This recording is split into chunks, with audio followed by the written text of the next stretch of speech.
হঠাৎ কেন দৈনিক মানবজমিন সম্পাদক মতিউর রহমান চৌধুরী শেখ হাসিনার পদত্যাগপত্র নিয়ে ভ্যানিটি ব্যাগ খুলতে গেলেন বলেন তো? অনেকেই নানা রকম ব্যাখ্যা দিচ্ছে তার, কিন্তু প্রশ্ন হলো মতিউর রহমান চৌধুরী নিশ্চিতভাবেই জানেন যে এই প্যান্ডোরার বাক্স খুললে ইউনূস সরকার তো বটেই, মতিউর রহমান চৌধুরীদের আদর্শ তারেক রহমানের সরকারও অবৈধ হয়ে যায়। তাহলে কেন মতিউর রহমান চৌধুরী এই ভ্যানিটি ব্যাগ নিয়ে টানাটানি শুরু করলেন বলেন তো? চলুন বোঝার চেষ্টা করি খানিকটা।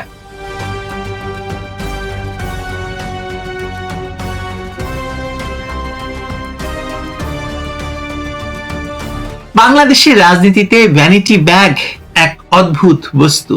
2004 সালে সংসদে দাঁড়িয়ে বলা হয়েছিল শেখ হাসিনা নাকি নিজের ভ্যানিটি ব্যাগে করে গ্রেনেড নিয়ে গিয়েছিলেন এবং নিজেদের উপর হামলা ঘটিয়েছিলেন। 2 দশক পরে আবার বলা হচ্ছে শেখ হাসিনা নাকি নিজের ভ্যানিটি ব্যাগে 3 পৃষ্ঠার পদত্যাগপত্র নিয়ে গেছেন। অর্থাৎ যখনই শেখ হাসিনাকে ঘিরে একটি রাজনৈতিক কল্পকাহিনী দাঁড় করাতে হয়, তখনই কারো না কারো মাথায় সেই ভ্যানিটি ব্যাগের গল্প আসে। রাষ্ট্রের দলিল নেই, রাষ্ট্রপতির হাতে কাগজ নেই, মন্ত্রী পরিষদের নথি নেই, কিন্তু মতিউর রহমান চৌধুরীর কাছে আছে ভেতরের খবর। এ যেন সাংবাদিকতা নয়, রাজনৈতিক জাদুবিদ্যা। 31শে মে 2026 ইউটিউব ভিত্তিক সংবাদ প্ল্যাটফর্ম দ্য পোস্টে বসে মানবজমিনের প্রধান সম্পাদক মতিউর রহমান চৌধুরী একটি গল্প ফাঁদলেন, যে গল্পের কেন্দ্রে আছে একটি ভ্যানিটি ব্যাগ, 3 পৃষ্ঠার হাতে লেখা একটি পদত্যাগপত্র এবং একজন ব্রিগেডিয়ার।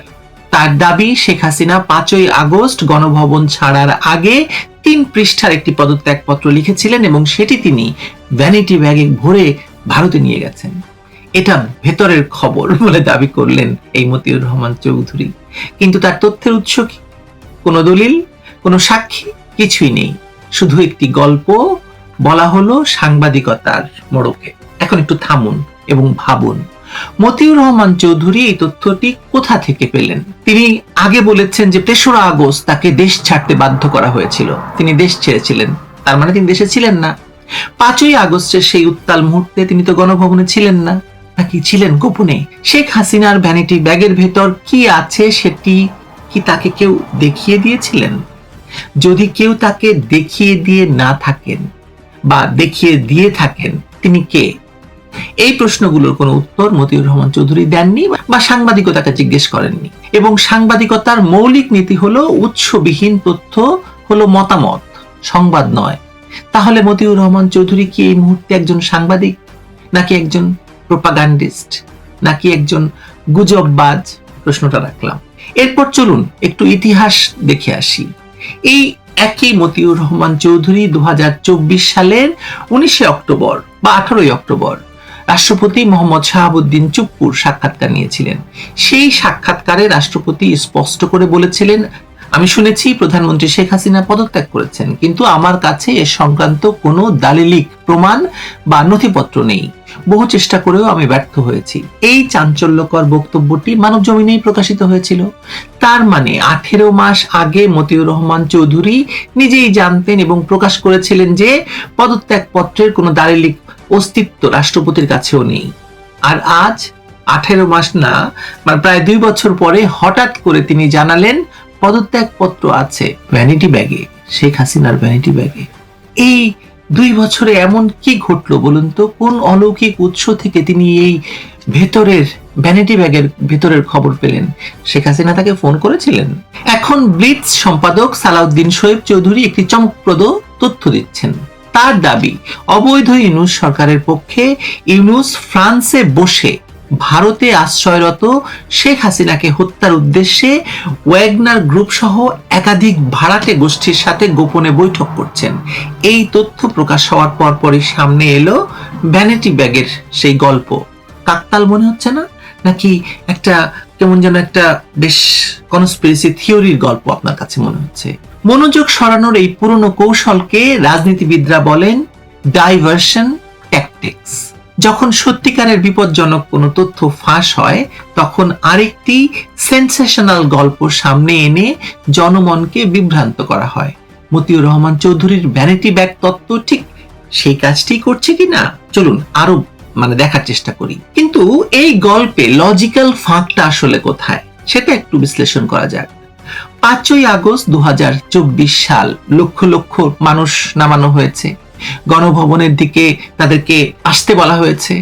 শেখ হাসিনা এবং শেখ রেহানাকে হত্যা করে তাদের লাশকে ঝুলিয়ে রাখার নির্দেশ দেওয়া হয়েছে। সেনাবাহিনীর ওয়াকি টকিতে বারবার চলে যাওয়ার তাগাদা দেওয়া হচ্ছে।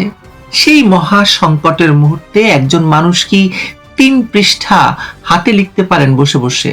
শুধু একটি প্যারাগ্রাফ নয়, পুরো 3টা পৃষ্ঠা, যেখানে সরকারের উন্নয়ন কর্মের তালিকা, পদত্যাগের কারণ সব বিস্তারিত নাকি লেখা আছে। এটা কি সম্ভব বলে মনে হয়? প্রধানমন্ত্রী পুত্র এবং তার উপদেষ্টা সজীব ওয়াজেদ জয় রয়টার্সকে বলেছিলেন তার মা ব্যাগ গোছানোর সময়টুকু পর্যন্ত পাননি। এই 2 বক্তব্য সরাসরি পরস্পরের বিপরীতে দাঁড়িয়ে আছে। মতিউর রহমান চৌধুরী এই সাংঘর্ষিকতার কোনো ব্যাখ্যা দেননি, আশাও করছি না আমরা কেউ। চলুন সাংবিধানিক প্রশ্নটা তোলা যাক। বাংলাদেশের সংবিধানের 57 ধারা অনুযায়ী প্রধানমন্ত্রীর পদ শূন্য হলে বা হতে হলে রাষ্ট্রপতির কাছে পদত্যাগপত্র জমা দিতে হবে। রাষ্ট্রপতি নিজেই স্বীকার করেছেন তার কাছে কোনো পদত্যাগপত্র নেই, এই মতিউর রহমান চৌধুরীর কাছেই। এখন মতিউর রহমান চৌধুরী বলছেন পদত্যাগপত্র ভারতে গেছে ভ্যানিটি ব্যাগে করে। তাহলে যে পদত্যাগপত্রের উপর ভিত্তি করে সংসদ ভাঙা হলো, ইউনূস সরকারের তথাকথিত গণ অভ্যুত্থানের পর অবৈধ ইউনূস সরকার গঠন করা হলো, সেটা কোন সাংবিধানিক ভিত্তিতে দাঁড়িয়ে আছে বলুন? এই প্রশ্নের উত্তর দেওয়া মতিউর রহমান চৌধুরীর পক্ষে সম্ভব নয়, তিনি দিবেনও না। কারণ সৎভাবে যদি এই প্রশ্নের উত্তর দিতে হয়, তাহলে তারেক রহমানের সরকারটিও অবৈধ হয়ে যায়, হয় না? এবার ইতিহাসের আয়নায় একটু দেখি চলুন। 2004 সালের 21শে আগস্ট ভয়াবহ গ্রেনেড হামলায় আওয়ামী লীগের হাজার হাজার নেতাকর্মী হতাহত হলেন। শেখ হাসিনা অলৌকিকভাবে বেঁচে গেলেন। তখন তৎকালীন প্রধানমন্ত্রী খালেদা জিয়ার সরকারের পক্ষ থেকে দাবি করা হয়েছিল সংসদে দাঁড়িয়ে যে শেখ হাসিনা নিজেই নাকি ভ্যানিটি ব্যাগে করে গ্রেনেড বহন করে নিয়ে গিয়েছিলেন। এই চরম অসভ্য এবং ভিত্তিহীন দাবিটি পরবর্তী তদন্তে সম্পূর্ণ মিথ্যা প্রমাণিত হয়েছিল এবং সেখানে সাজাপ্রাপ্ত হয়েছিলেন তারেক রহমান। সেই সাজা থেকে মওকুফ করে তিনি এখন ক্ষমতায়। সেই একই গ্রেনেড হামলায় জামায়াত শিবিরের সম্পৃক্ততার প্রমাণ মিলেছিল, তারেক রহমানের যে নির্দেশদাতা হিসেবে তার ভূমিকার প্রমাণ মিলেছিল। যে যুদ্ধাপরাধী দলটি আজও বাংলাদেশের রাজনীতিতে বিষ দাঁত হয়ে বেঁধে আছে, আর আজ 2 দশক পর সেই একই ভ্যানিটি ব্যাগে ঢোকানো হলো শেখ হাসিনার পদত্যাগপত্র। বাংলাদেশের রাজনৈতিক প্রোপাগান্ডার জগতে এই ব্যাগটি যেন এক জাদুর পাত্র, যা দিয়ে একবার গ্রেনেড বহন করা হয়, আরেকবার পদত্যাগপত্র। মতিউর রহমান চৌধুরীর বিরুদ্ধে প্রোপাগান্ডার অভিযোগ নতুন নয়। 41 বছরের সাংবাদিকতার ক্যারিয়ারে তার পত্রিকার বিরুদ্ধে একতরফা সংবাদ পরিবেশনের অভিযোগ বারবার উঠেছে, কিন্তু এবার তিনি সীমা ছাড়িয়ে গেছেন। আন্তর্জাতিক সাংবাদিকতার নীতিমালা বলে তথ্য যাচাই করো, উৎস প্রকাশ করো, নিরপেক্ষতা রক্ষা করো। মতিউর রহমান চৌধুরী এই 3টি নীতির একটিও মানেননি। তিনি শুধু বললেন ভেতরের খবর। এই ধরনের উৎসহীন সংবেদনশীল দাবিকে সাংবাদিকতা বলা যায় না, এটাকে বলা হয় রাজনৈতিক প্রোপাগান্ডা। ইতিহাস বলছে এই ধরনের প্রোপাগান্ডার চর্চা পৃথিবী জুড়ে বিভিন্ন দেশে বা সামরিক বা বিভিন্ন স্বৈরাচারী শাসন আমলে সাংবাদিকরা করে থাকেন। 1950-এর দশকে জোসেফ ম্যাকার্থি আমেরিকায় যে ডাইনি শিকারের রাজনীতি করেছিলেন, সাংবাদিকরা তাতে জ্বালানি সরবরাহ করেছিলেন। 70-এর দশকে চিলির পিনোশের আমলে সাংবাদিকরা সামরিক জান্তার মুখপাত্র হয়ে গিয়েছিলেন। 2003 সালে ইরাক যুদ্ধে পশ্চিমা মিডিয়া মিথ্যা তথ্যকে সাংবাদিকতার মোড়কে পরিবেশন করত। মতিউর রহমান চৌধুরী সেই একই ঐতিহাসিকভাবে লজ্জাজনক কাতারে নিজেকে স্থাপন করছেন কিনা সে প্রশ্ন এখন রাখাটা উচিত, কারণ তার কাছ থেকে তো আমরা সাংবাদিকতা শিখবো, তাই না? তবে সবচেয়ে বড় একটা প্রশ্ন, তা হলো খুব রাজনৈতিক সেই প্রশ্নটি। মতিউর রহমান চৌধুরী যে সম্পাদকীয় লিখলেন, এই বক্তব্যের 2 দিন পরেই তিনি একটি সম্পাদকীয় লেখেন, যেখানে ইউনূসকে বাংলাদেশের সার্বভৌমত্বের স্থপতি বলা হলো। এই পরিচয়পত্র দেওয়ার পেছনে তার কি উদ্দেশ্য আছে বলেন তো? পদত্যাগপত্র ভ্যানিটি ব্যাগে থাকলে আর সেই পদত্যাগপত্র কখনো রাষ্ট্রপতির হাতে না পৌঁছালে, তাহলে অবৈধ ইউনূস সরকার গঠনের সাংবিধানিক ভিত্তি থাকে না। আর সেই অসাংবিধানিক সরকারকে তিনি বলছেন স্থপতি, বাংলাদেশের সার্বভৌমত্বের স্থপতি। আর তারেক রহমানের সরকার যেটি ইউনূস সরকারের বর্ধিত সংস্করণ, সেই সরকারের বৈধতা কোথায় থাকে তাহলে? এই প্রশ্নের উত্তর দিতে পারবেন না মতিউর রহমান চৌধুরী, কারণ উত্তর দিলে তার নিজের অবস্থান ধসে পড়ে যাবে। বাংলাদেশের মানুষকে বুঝতে হবে, ভ্যানিটি ব্যাগের গল্প আসলে একটি রাজনৈতিক ধোঁকাবাজি। এটি দিয়ে একটি কাজ করার চেষ্টা হচ্ছে শেখ হাসিনার পদত্যাগের বিষয়টিকে প্রমাণিত দেখানো, যাতে জুলাই সন্ত্রাসীদের মাধ্যমে ঘটানো তথাকথিত গণ অভ্যুত্থানকে একটি বৈধ রাজনৈতিক পরিবর্তন হিসাবে প্রতিষ্ঠা করা যায়। কিন্তু এই কৌশল মাঠে মারা গেছে, কারণ মতিউর রহমান চৌধুরীর নিজের যুক্তি আসলে নিজের বিরুদ্ধে দাঁড়িয়ে গেছে। পদত্যাগ পত্র যদি থাকে তাহলে এতদিন কোথায় ছিল? রাষ্ট্রপতি কেন পাননি? আর যদি নাই পাওয়া গেল তাহলে ভ্যানিটি ব্যাগের গল্প দিয়ে লাভ কি বলেন তো? এই গল্প তৈরি করছেন কেন এখন তিনি? ইউনূসকে সহযোগিতা করার জন্য? এই ব্যাগ তত্ত্বের আসল তাৎপর্য হলো 2024 সালে তথাকথিত গণ অভ্যুত্থানের পর যে রাষ্ট্রীয় কাঠামো দাঁড় করানো হয়েছিল তার ভিত্তি কতটা নড়বড়ে ছিল তা আবার প্রকাশ্যে এলো।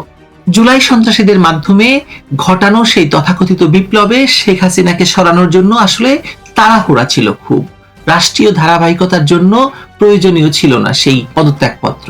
সংবিধানকে ব্যবহার করা হয়েছে সুবিধা মতো, ব্যাখ্যা করা হয়েছে প্রয়োজন মতো, আর এখন যখন প্রশ্ন উঠছে তখন ভ্যানিটি ব্যাগ দিয়ে ইতিহাস ঢাকার চেষ্টা চলছে, বা ইতিহাসকে ভ্যানিটি ব্যাগে ভরার চেষ্টা করা হয়েছে। হতে পারে বাংলাদেশের ইতিহাস আসলে আওয়ামী লীগ লিখেছে, তো সেই কারণে বাংলাদেশের ইতিহাসটি শেখ হাসিনা ব্যাগে ভরে ভারতে নিয়ে গেছেন। মতিউর রহমান চৌধুরী হয়তো ভাবছেন যে শেখ হাসিনার ভ্যানিটি ব্যাগ টেনে তিনি শেখ হাসিনাকে আঘাত করবেন, কিন্তু তিনি আসলে অবৈধ ইউনূস সরকার, তারেক রহমানের সরকার এবং তথাকথিত বিপ্লবের পুরো বৈধতার গল্পকেই আদালতের কাঠগড়ায় দাঁড় করিয়ে দিয়েছেন। এখন প্রশ্ন একটাই, পদত্যাগপত্র রাষ্ট্রপতির কাছে ছিল নাকি ব্যাগে ছিল? যদি রাষ্ট্রপতির কাছে থাকে দেখান, যদি ব্যাগেই থাকে তাহলে রাষ্ট্রীয় ক্ষমতা বদল হলো কোন কাগজে, কিভাবে? আর যদি কোনো কাগজ নাই থাকে তাহলে 5ই আগস্টের পর যা যা ঘটেছে সেটি গণতন্ত্রের রূপান্তর নয়, সেটি ক্ষমতা দখলের সাংবিধানিক মেকআপ। আর সেই মেকআপের রং এখন মতিউর রহমান চৌধুরীর হাতেই মুছে যাচ্ছে। মুখটা ধুচ্ছে, যত মুখটা ধুচ্ছে কুৎসিত, অসাংবিধানিক, অবৈধ সরকারের এবং অবৈধ শাসনের রূপ বেরিয়ে আসছে। আপনারা গণতন্ত্র বলছেন একে, দিক আপনাদের এই গণতন্ত্রকে। ভালো থাকুন সবাই।